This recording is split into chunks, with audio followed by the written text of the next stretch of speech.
நானும் டயட்டில் இருந்துருவோம். எந்த ஃபுட்டுமே ஸ்நாக்ஸு, வெளியிலேருந்து ஃபுட் அதெல்லாம் எடுக்காமல் இருந்துடலான்னு பார்க்குறேன். நம்ம பேசாமல் இருந்தாலும் நம்ம வாய் பேசாமல் இருக்க மாட்டேங்குது. என் மாமாட்ட போயிட்டு, நான் தான் சாப்பிட்றேன்னா நீங்களாச்சும் சாப்பிடாதேன்னு சொன்னால் என்ன அப்படின்னு கேட்டால், உனக்கே பிடிச்சிருக்கு ஆசையாக கேட்குறேன் அப்படின்றப்ப நான் எப்படி வாங்கி கொடுக்காமல் இருக்க முடியுன்றாங்க. சில பேர் ஒவ்வொரு விதமாக லவ் சொல்லுவாங்க. எங்கள் ஆள் லவ் சொல்கிற விதம் இப்படி போல். அவங்கவுங்கனால என்ன முடியுதோ அதை வச்சு தானே நம்ம லவ்வை காட்ட முடியும். அந்த மாதிரி எங்கால எனக்கு பிடிச்சதெல்லாம் வாங்கி கொடுத்து அவங்க லவ்வை காட்டுறாங்க போல்.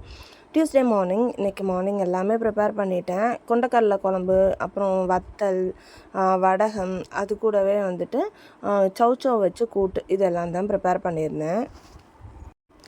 ஈவினிங் போல் கொஞ்சம் இஞ்சி பூண்டு பேஸ்ட் அரைக்க வேண்டியது இருந்தது. நான் இந்த எண்ணெய், மஞ்சத்தூள் எதுவுமே ஆட் பண்ண மாட்டேன். சும்மா வெறும் இஞ்சி பூண்டு மட்டும் தண்ணி சேர்க்காமல் அரைச்சி ட்ரையாகவே வைப்பேன். ஒரு 7 டேஸ்லேருந்து 10 டேஸ் வரைக்கும் தாராளமாக ஃப்ரெஷ்ஷாகவே இருக்கும். நெக்ஸ்ட் வீடியோவில் மீட் பண்ணலாம். மறக்காமல் சப்ஸ்கிரைப் பண்ணிடுங்க.